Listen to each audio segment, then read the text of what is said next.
And welcome everyone to Missouri Valley Conference Chat. I'm Andy Katz. Pleased to be joined by Porter Moser from Loyola, Chicago, fresh off an overtime victory over first place Northern Iowa, splitting the season series. 4 games left, a game behind Northern Iowa. First, let's look back, Porter, about that victory over the Panthers. How'd you get it done? Well, I thought it was just a great college game, and it's like that every time we play Northern Iowa. It's coming down. I mean, both of our games this year went to Northern Iowa. Have such a respect for them and what they do, and it was one of those grind out games. I mean, both teams made high level shots. They made some high level shots.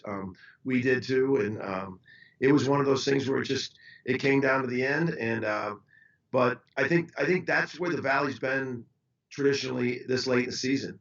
And that's why March Madness at that tournament, to win 3 games like that is going to be very difficult. And but I was really proud of our guys.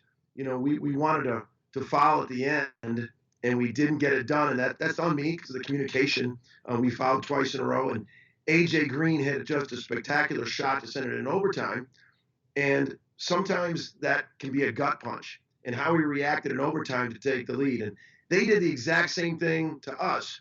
We rallied to get it into overtime, made 2 free throws to send it in overtime, and then they extended it in overtime. So it was kind of the same script between both those teams, both of our teams. So very proud of and we needed to get that. We needed to get that game. All right, so you got 4 games left.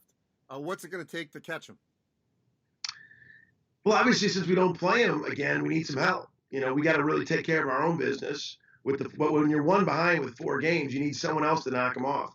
But you know, but those are things you just can't worry about. You know, I mean, you can kind of look at it in the back of your eye going, man, who are they playing? But for us, we've got to be obsessed with just getting better, playing better to beat the team in front of us. Because the one thing we've learned in this league, anybody can beat anybody. And that's the thing that, you know, that we've got to be obsessed with that. But I will say this, you do need some help. I mean, someone's got to beat them if you're trying to get the championship.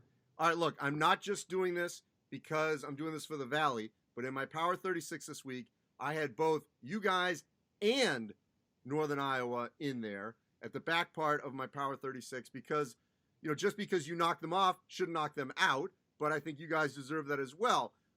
You've been in this position. What are the chances that this league this year, if it plays out, let's say you guys were fortunate enough to finish 1-2 in some order and then play each other in the championship game in a couple of weeks, what are the chances that you think that both could go?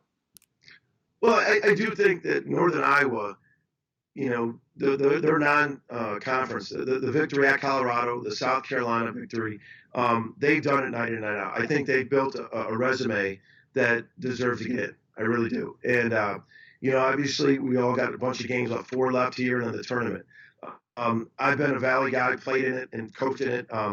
It's just such a grind. And to win, that's why this stat is unbelievable, Andy.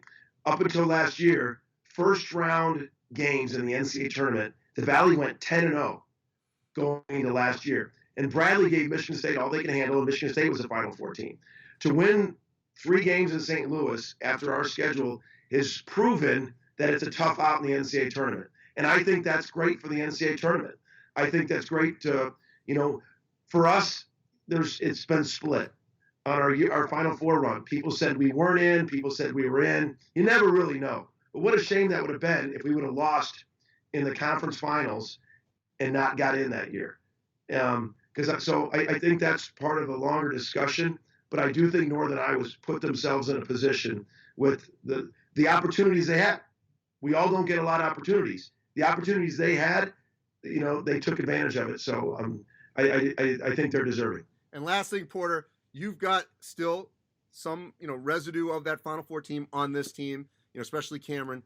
How much are you drawing on that in terms of, you know, when you went through a little bit of a hiccup during the season and now playing well late, that, hey, look, we've been in this position. We know in this culture, in this program, what it means with our back against the wall and we're playing game 7s every night. How much have you drawn on that?